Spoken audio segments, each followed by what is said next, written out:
नमस्कार दोस्तों, एक बार फिर आपका ऑडियो बुक समरी चैनल पर स्वागत है। और इस ऑडियो बुक समरी चैनल पर आप नए हो तो आप लाइक एंड सब्सक्राइब करें, जरूर करें। नोटिफिकेशन को ऑन करके आप इस चैनल को सब्सक्राइब कर लें ताकि हर बार आपको नई ऑडियो बुक समरी मिलती रहे। और जिस बुक की मैं समरी की आज हिंदी में बताने जा रहा हूँ उसको आप परचेज करना हो तो आप डिस्क्रिप्शन में लिंक दिया, जहाँ जाकर आप उसको परचेज भी कर सकते हैं।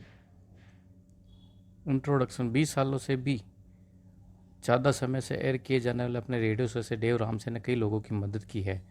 डेव रामसे, जिन्होंने बुक लिखी द टोटल मनी मेकओवर। उनके लिसनर अमेरिका के आम लोग हैं जो डेट यानी कर्ज या फाइनेंशियल परेशानी से जूझ रहे हैं।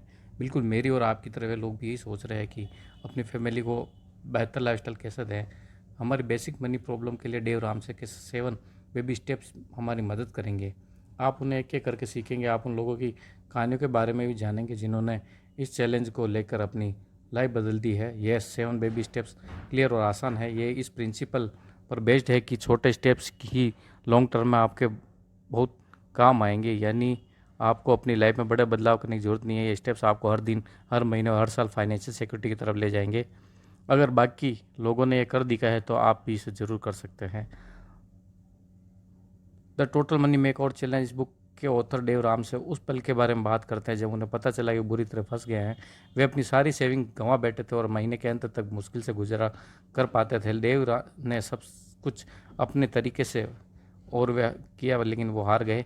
उन्हें अब खड़े होकर सबसे बड़े चैलेंज का सामना करना था, जो था खुद का सामना करना। उन्होंने ये सीखा कि उनके तरीके में एक बहुत बड़े एस्पेक्ट या पहलू की कमी थी, जो था अपने आप को मैनेज करना।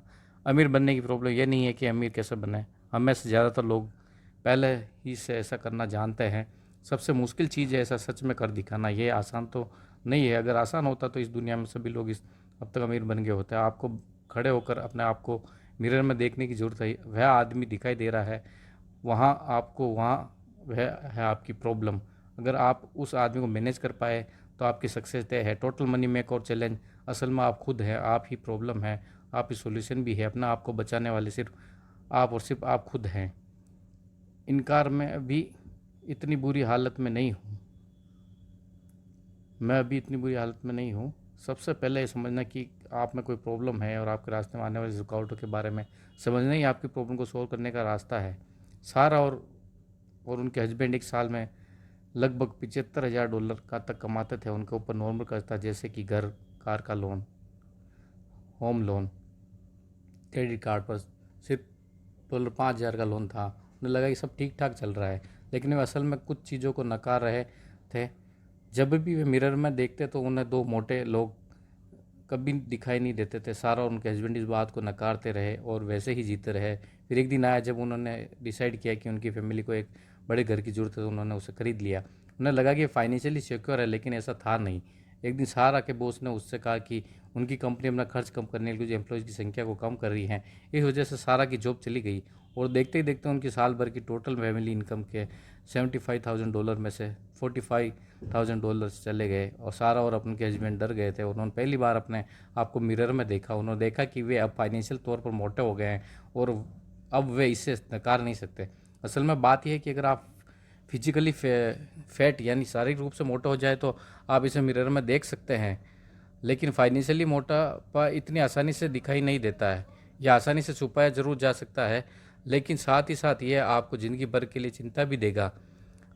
इस बात के बावजूद सारा और उसके पति के लिए गुड न्यूज़ यह है कि उनका फाइनेंशियल क्राइसिस में आना उन्हें सही रास्ते पर लेकर जाने वाला था। अब वे फैक्ट्स को अनदेखा नहीं कर सकते थे। उन्होंने यह अच्छी तरह समझ लिया कि अब उन्हें चेंज की ज़रूरत है। उन्होंने एक प्लान बनाया और उसे स्टेप बाय स्टेप फॉलो किया। 2 साल बाद सारा और उनके पति सिर्फ अपने घर को छोड़कर बाकी हर कर्ज से मुक्त हो गए और साथ ही साथ उन्होंने इमरजेंसी के लिए $12,000 बचा भी लिए। डेट को लेकर गलतफहमी। डेट कोई टूल नहीं है।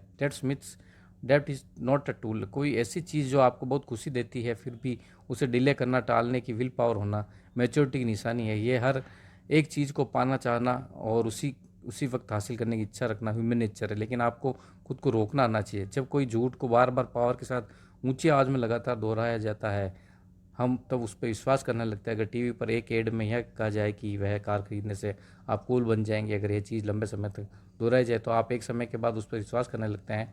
इतने लंबे से ये माना गया है कि लोन हमारी लाइफ का एक पार्ट है। आप बिना लोन लिए कोई घर या गाड़ी खरीद नहीं सकते। ये बातें पावर के साथ लंबे समय तक कही गई है और हमने इस पर भरोसा भी कर लिया है। अब हम लोन के बारे में कुछ ऐसी गलत फहमियों की जांच करेंगे जिन्हें हम सारी ज़िंदगी सुनते हैं। झूठ। एक लोन एक ऐसा टूल है जिससे हम लाइफ में खुशियाँ पा सकते हैं। सच। और लोन एक ऐसा टूल है जो आपकी लाइफ गारंटी के साथ बर्बाद कर सकता है। ये कोई खुशियाँ नहीं लाता, जबकि उसका उल्टा ही होता है। अमीर लोग उतना लोन नहीं लेते हैं जितना हम सोचते हैं। पैसा उधार लेने से आपको टेम्परेरी खुशी मिलेगी, लेकिन उसके साथ जुड़े रिस्क और आपकी लाइफ आगे चलकर बर्बाद कर देंगे। झूठ दो। अपने दोस्तों या फैमिली को लोन लेने से उनकी मदद होती है। सच दो। लोन देने से सिर्फ रिश्ते बर्बाद होते हैं। जब जॉन ने अपनी दोस्त को $50 उधार में दिए तब उनका असर उनके रिश्ते पर भी पड़ा। उनके दोस्त ने उन्हें अवॉइड करना शुरू कर दिया और जब भी वे लोग मिलते थे तब उन्हें बहुत अजीब महसूस होता था। डेव रामसे ने जॉन से पूछा कि क्या आपकी फ्रेंडशिप की कीमत सिर्फ $50 है, जिसका जवाब उन्होंने दिया कि नहीं, वह इससे बहुत ज़्यादा है। डेव ने जॉन को कहा कि वे अपने दोस्त को कॉल करके कहे कि उन्होंने उनका कर्ज माफ़ कर दिया है। उनसे उन दोनों का रिश्ता पहले से भी ज़्यादा बेहतर हो गया है। दूसरी, 0% इंटरेस्ट पर लोन लेना एक अच्छी डील है। सच ये हर नई कार 60% तक अपनी वैल्यू पहले 4 सालों में गंवा देती है। क्या यह आपको अब भी अच्छी डील लगती है? एक ब्रांड न्यू कार का खरीदना भी समझदारी नहीं है। ज़्यादातर पैसे वाले लोग वो कार चलाते हैं जो 2 साल तक पुरानी हो। पैसे वाले लोग ये बात जानते हैं कि वे $20,000 की ऐसी कार नहीं खरीदना चाहेंगे जिसकी कीमत आने वाले 4 सालों में $12,000 कम हो जाएगी। झूठ। 4, जब भी आपको कोई कार रेंट पर लेनी हो, किसी होटल में चेक इन करना हो या ऑनलाइन कुछ खरीदना हो तो आपको क्रेडिट कार्ड की ज़रूरत पड़ेगी। सच। गलत। ये सब आप एक डेबिट कार्ड से भी कर सकते हैं। चीज़ों को उन पैसों से खरीदना जो आपके पास सचमुच में है, यह टोटल मनी मेकओवर का एक पार्ट है। आपको चीज़ों को उन पैसों से खरीदना बंद कर देना चाहिए जो आपके पास असल में है ही नहीं। टेक्निकल तौर पर देखा जाए तो वे चीज़ें भी आपकी तब तक नहीं होगी जब तक आप उनके पूरे पैसे ना भर दें। झूठ। 5, बच्चे अपने को फाइनेंशियली जिम्मेदार बनाने के लिए उन्हें क्रेडिट कार्ड देना चाहिए। सच। 5, आप ऐसा करके अपने बच्चों को उसका बिल्कुल उल्टा सिखा रहे हैं, जो है फाइनेंशियल गैर जिम्मेदारी। जब आप बच्चों को क्रेडिट कार्ड दे देते हैं तब आप उन्हें यह सिखा रहे होते हैं कि वे जो चाहे उन पैसों से खरीद सकते हैं जो कि उनके पास है ही नहीं। आप उन्हें उसी जाल में फंसने के रास्ते पर चला रहे जिसमें आप खुद फंसे हुए थे। कई साल ग्रेजुएट जॉब मिलने से पहले ही बहुत सारे कर्ज में डूब जाते हैं। या क्या आप कर्ज सो सकते हैं? तो दोस्तों, ये आपको ऑडियो बुक समरी कैसी लगी? आप अगर अच्छी लगी तो आप लाइक एंड सब्सक्राइब करिएगा। और अगर बुक आपको परचेज करनी, डिस्क्रिप्शन में लिंक दिया जाए जाकर आप इस बुक को परचेज कर सकते हैं। नमस्कार दोस्तों, धन्यवाद।